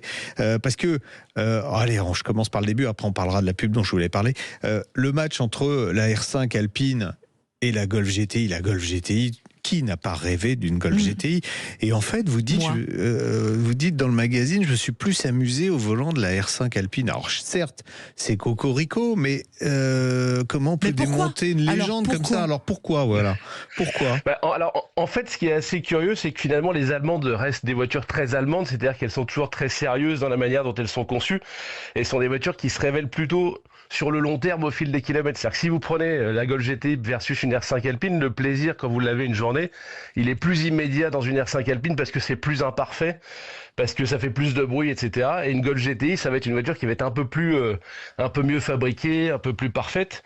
Mais par contre, je pense qu'au bout de 6 mois d'utilisation, vous dites, je garde la Golf et je revends la R5. C'est un peu ça l'idée, quoi. Ouais. Alors là, par contre, j'étais d'accord avec vous quand vous avez fait le match Peugeot 205 GTI. Qui n'a pas rêvé d'une Peugeot 205 GTI quand il a eu son permis? Là, attention, on est sur la 1,9 litre, c'est du lourd, face à la Volkswagen Golf 2. Alors ça, j'aime pas la ligne de la Golf 2, moi, mais en GTI aussi, 16 soupapes. Alors ça, c'est les matchs de l'époque qu'on dévorait, où on mettait en premier, d'ailleurs, dès le début de l'article, en général, on mettait les accélérations, les vitesses de pointe. Aujourd'hui, on n'en parle même plus. Je sais même pas si moi, dans un essai, je vous ai donné une vitesse de pointe depuis 5 ans. Et là, c'est la Peugeot qui gagne, mais heureusement, quoi. Sinon, je vous aurais envoyé un colis piégé. Mais non. Une brigade. En fait, là où les Français ont toujours excellé, et en l'occurrence sur la 205, c'est vraiment le cas, c'est sur les trains roulants. C'est-à-dire qu'ils n'étaient pas forcément toujours pile au niveau mécanique, ils étaient parfois un petit ton en dessous. Là, c'était pas le cas avec la GTI 1,9 litre, mais en termes de train roulant, une 205, c'était une référence, et face à une Golf, c'est sûr qu'elle est devant, il n'y a aucun doute là-dessus. Ouais. Alors, on parlait tout à l'heure, j'évoquais une publicité. Est-ce que, Laurence, vous vous souvenez d'une publicité qui était tournée sur l'autoroute en Allemagne avec des hélicoptères qui pourchassaient une voiture française? Oui, je me souviens, et c'est...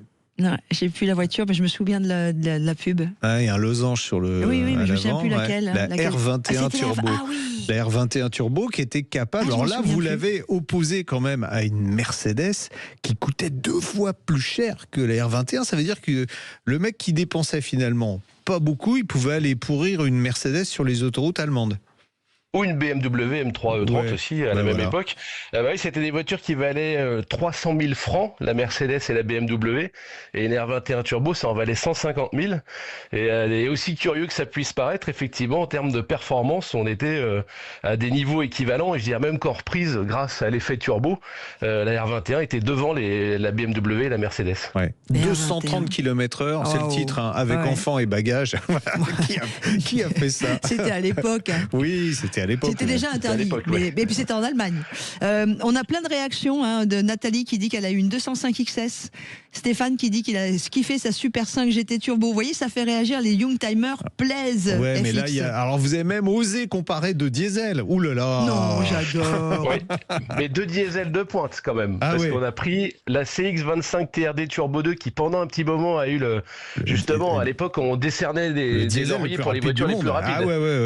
Aujourd'hui on dirait plus ça, mais à l'époque c'était 195 km/h.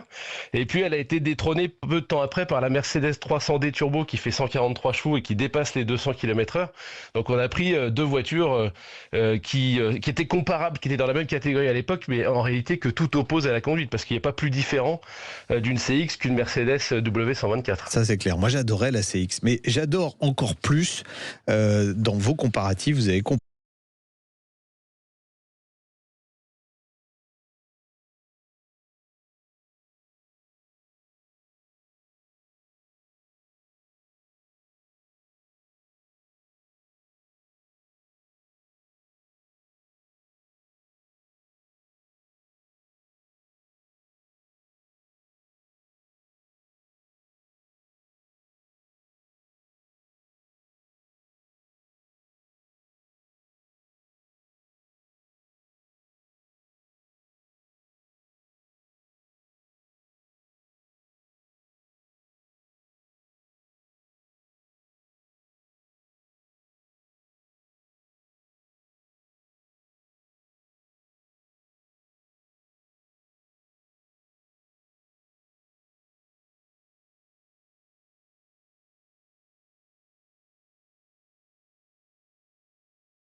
Sud Radio, on parle auto, 10h midi, Jean-Luc Moreau, Laurence Perrault. Et on va parler du flux libre, ce péage qui fête un an, l'ami Jean-Luc, avec Vincent Fanguet, qui est le directeur de l'exploitation et de la relation client du groupe SANEF. Bonjour Vincent. Bonjour Vincent. Bonjour Jean-Luc, bonjour Laurence. Vous étiez avec nous il y a un an, quand ça a démarré. Studio. Ça a démarré Exactement. le 11 décembre 2024. Les barrières ont disparu sur les A13 et A14. Ça ne veut pas dire que c'est devenu gratuit, c'est dommage d'ailleurs. Moi j'aurais bien aimé que les barrières disparaissent et que ce soit gratuit. Non mais vous croyez au Père Noël en même temps, c'est la période. Hein. Ouais, c'est la période. Bon, il y avait quand même 5 péages sur l'autoroute de Normandie, c'est ça ? Effectivement, entre Paris et Caen, il y avait 5 barrières de péage successives. Ah ouais, c'était l'enfer. Et on le sait bien, c'était source de ralentissement, de congestion lors des jours de fort trafic. Et puis c'est toujours un peu source de stress aussi, les barrières de péage, parce que il faut choisir la voie dans laquelle on va s'engager, il faut bien positionner son véhicule par rapport à la bande de péage. Enfin tout ça, nos clients nous le disaient. En fait, c'était un peu stressant comme expérience. Donc, vous avez fini de démanteler toutes les barrières quand ? Parce qu'après un petit moment, au début, il y avait une déviation qui avait été faite à côté des barrières de péage. Et puis ensuite, vous avez démantelé. Et ça y est, maintenant, tout est démantelé au bout d'un an, j'imagine, quand même. Alors, tous les anciens équipements de péage sont démantelés, tous les auvents, ces immenses couvertures là qu'il y avait au-dessus des voies de péage sont supprimés, et on est en train progressivement de remettre l'autoroute, dans notre jargon on dit dans l'axe, c'est-à-dire au milieu finalement, dans le tracé normal. C'est déjà fait sur l'ancienne péage de Buchelet, dans le secteur de Mantes-la-Jolie, et on est progressivement en train de terminer les opérations de génie civil pour que d'ici quelques mois, effectivement, il n'y ait absolument plus aucun abaissement de vitesse lié à la fin du chantier là, qui est encore en cours. D'accord. Au début, ça râlait un petit peu quand on a mis le flux libre. Aujourd'hui, les gens en pensent quoi un an après ? C'est un gros changement, donc c'était normal qu'il y ait des réactions. On a fait un sondage avec Opinionway et il nous montre que 83% de ceux qui ont utilisé ce système de péage nous disent qu'ils ont une expérience positive. Ils nous disent que c'est moderne, ils nous disent que c'est pratique, que c'est rapide, que c'est simple à utiliser. Donc on était très heureux de voir que, au-delà du gain de temps que chacun peut apprécier, 84% de ceux qui l'ont utilisé apprécient le gain de temps. On a aussi une praticité, une modernité qui est reconnue pour ce nouveau système de péage. Est-ce qu'il y en a qui oublient encore, alors je mets des guillemets à oublier, qui oublient encore de payer ? Alors il y en a, mais certes, mais aujourd'hui ce qu'on voit depuis un an, et c'est des chiffres établis sur plus de 80 millions de passages, donc c'est des chiffres très robustes, on a 95% des paiements qui se font de manière spontanée, sans qu'on ait aucune relance particulière à faire. On va rappeler pour ceux qui ne sont jamais passés comment on paye, parce qu'il y a Laurence qui va prendre la 13 là, et je sens inquiète. Oui, parce qu'en fait, ça fait longtemps que j'ai pas pris la 13, je la prends tout à l'heure pour aller rejoindre des amis en Normandie, et là je me suis dit, oups, j'ai même pas de boîtier, rien. Alors ça, la première solution, c'est effectivement d'avoir... Oui, mais je prends pas l'autoroute tout le temps. Voilà. Ouais. Tellement de place. Alors, on y va. Quand on n'a pas de télépéage. Voilà. Quand on n'a pas de télépéage, on est identifié par sa plaque d'immatriculation, et donc Laurence, il faudra penser à aller sur le site internet de SANEF, sanef.com, pour payer après votre passage. D'accord. À ce moment-là, le petit conseil que je vous donne, c'est de créer un compte client, d'enregistrer votre plaque d'immatriculation et de souscrire au service d'alerte pour que les prochaines fois où vous passerez, vous aurez un petit mail de rappel pour dire « Oh Laurence, n'oubliez pas de payer ». D'accord. Alors je vais sur quel site ? sanef.fr ? Sanef.com. Sanef.com. Ça y va déjà maintenant. Elle va faire son dossier maintenant. C'est pas ça, c'est que je le fais en même temps en direct pour que ceux qui nous écoutent suivent bien la procédure. Sanef.com. D'accord. Alors, Sanef.com. Dans ces oublis de paiement, les étrangers, tiens d'ailleurs, comment ils font ? Parce que si on se pique pas à la France, c'est pas facile d'aller sur sanef.com. Alors les étrangers, ils sont d'abord... Ils sont identifiés. Leur plaque d'immatriculation est identifiée évidemment comme celle de tous les autres véhicules, donc on lit toutes les plaques d'immatriculation. Ils peuvent payer de la même manière sur sanef.com, c'est totalement compatible avec tous les moyens de paiement et les cartes bancaires usuelles. Notre site est bilingue par ailleurs, il est en français, il est en anglais, donc les étrangers peuvent payer exactement de la même manière que les Français. Il y avait une tolérance au départ, elle existe toujours ou pas ? C'est-à-dire on vous prévenait que vous n'aviez pas payé sans vous coller entre guillemets une amende ? Alors on a toujours le même principe de tolérance qui est que quand il y a une plaque d'immatriculation pour laquelle on constate un retard de paiement pour la première fois, on laisse un délai supplémentaire de quelques jours qu'on notifie par un courrier et pour lequel on peut payer son péage sans majoration. Donc ça, c'est toujours en vigueur aujourd'hui et on n'a pas de plan particulier pour supprimer prochainement ce dispositif. Donc on reste sur ce même dispositif pour ceux qui ont retard de paiement pour la première fois. Il y avait quelques ratés au départ, en particulier ceux qui avaient des voitures de location, qui oubliaient de dire aux loueurs qu'ils étaient passés par, on va prendre la A13 comme exemple, et les loueurs se retrouvaient avec un wagon de péage non payé avec une augmentation du tarif. Il y avait aussi parfois des erreurs de catégorie de véhicules. Et puis j'ai un exemple très personnel de Laurent Roux, qu'on connaît bien, puisque c'est le directeur du Garac, qui est passé avec une voiture qui tractait une remorque avec une autre voiture sur la remorque, et donc on lui a demandé de payer 2 fois. En fait, surtout, on lui a dit qu'il n'avait pas payé le véhicule qui était sur la remorque. Oui, alors c'est pour ça qu'on a un service client et qu'on a très fortement doté, parce qu'on a doublé nos effectifs. Les effectifs des salariés consacrés au péage en Normandie ont doublé avec le péage en flux. Donc on a créé des emplois, et on a créé des emplois justement pour répondre à toutes ces questions un peu particulières, effectivement, qui peuvent se poser. Typiquement le véhicule tracté de la personne que vous citiez, c'est aussi le cas des dépanneurs, par exemple, qui ont un véhicule sur leur plateau. Voilà, on a aussi ces questions-là et on les traite, évidemment, on les résout sans difficulté. Pour ce qui est des loueurs, en fait, quand on a un véhicule de location, on doit payer, comme tout le monde, spontanément son péage. La règle, c'est pas parce que je suis dans un véhicule de location que je dois pas payer.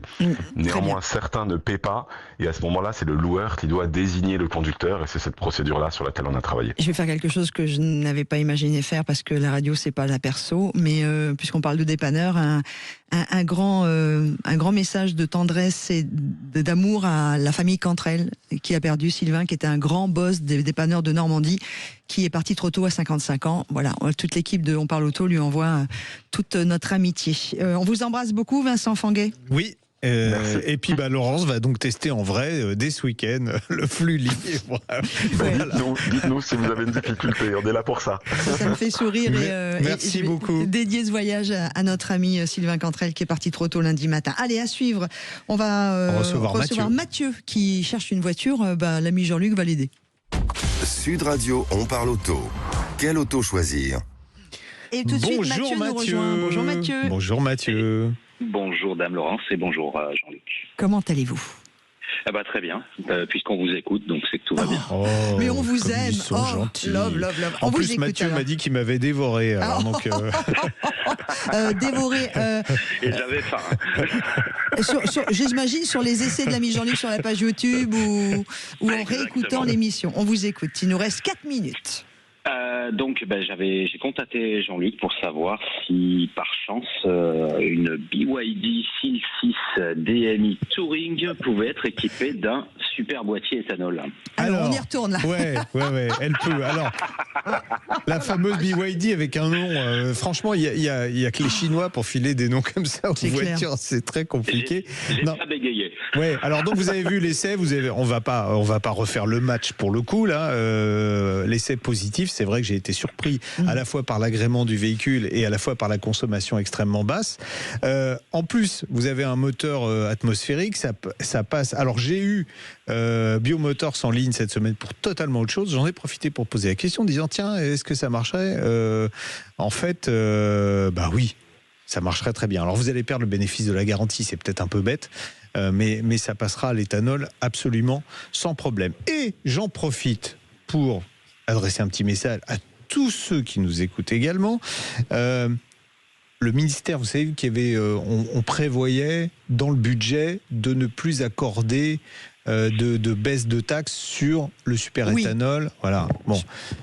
Ils ont reconnu, c'est rare que les hauts fonctionnaires reconnaissent qu'ils avaient fait ça commence par un C, ça finit par RI. Voilà. Donc, ils ont reconnu qu'effectivement, c'était pas forcément une bonne idée. Donc, il n'y aura pas de hausse du superéthanol l'année prochaine. Ça restera le carburant le moins cher dans les stations-service. Vous avez vu qu'il y a 1 euro d'écart en ce moment entre le super samplon 95 10 et le superéthanol. Il y a 1 euro d'écart. Ouais. J'ai bien fait, je roule en Yaris comme vous, donc... Voilà. Et la deuxième cerise sur le capot, c'est que l'Europe vient de dire 2035... Ça sera sans doute pas, on attend le texte normalement pour le 10 décembre, ça sera sans doute pas la fin des moteurs thermiques à partir du moment où ils roulent avec des biocarburants. D'accord. Alors voilà. Pour répondre à Mathieu. Voilà, pour répondre à Mathieu, ça passe à l'éthanol. Ça passe à l'éthanol et encore plus, Mathieu. Je suis cette semaine sur des essais BYD en Bretagne, donc je vais carrément leur poser encore la question. Donc je vous renverrai un petit message pour confirmer. Mais normalement, ça passe à l'éthanol sans souci. Vous avez de la chance, vous avez une belle Bretagne. Ah, voilà. C'est cool. Bon, bah c'est top. Oui, c'est bien. C'est bien. Et ceux qui roulent à l'éthanol pourront continuer à rouler à l'éthanol pas cher et peut-être pourront même acheter des voitures parce qu'il va y en a, comme les constructeurs vont être incités à faire des voitures qui roulent au biocarburant, peut-être qu'on va revoir des voitures en première monte qui rouleront à l'éthanol. Ça, c'est bien. Voilà. Ça, c'est très très bien. Petit clin d'œil à Ford, qui a été quand même les premiers à faire la flex fuel. Mais ils comptent toujours au catalogue. Oui, toujours, tout à fait. Mathieu, on vous souhaite un très beau week-end.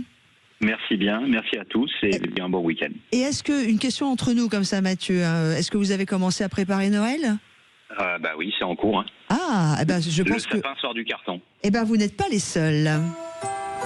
Parce que grâce à notre très très grand et beau jeu de Noël, bah oui, Sud Radio a décidé de poser des cadeau au pied du sapin dès maintenant. Donc moi je suis allée chercher ma jolie petite boîte pour découvrir le joli cadeau pour l'émission On parle auto. Et vous saviez qu'il y avait une très très belle boîte à bijoux, un bon d'achat de 200 € à valoir sur le site Maison Scarlett, qui est la marque de boîte à bijoux et qui va pour permettre de chouchouter les colliers, les boucles d'oreilles. Et c'est Jean-Luc, encore un Jean-Luc, mais c'est pas le mien.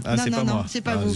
Qui avait gagné, il habite à Griège, voilà, et donc il a gagné ce bon d'achat à valoir sur ce très très beau site Scarlett, j'imagine. Jean-Luc, c'est pour vos bijoux à vous, parce que les hommes ont aussi de beaux bijoux, soit c'est pour l'offrir à quelqu'un de votre entourage. Super, ben voilà, c'est Jean-Luc qui a gagné. Il pourra offrir la boîte à bijoux à sa femme, mais il faudra qu'elle soit pleine.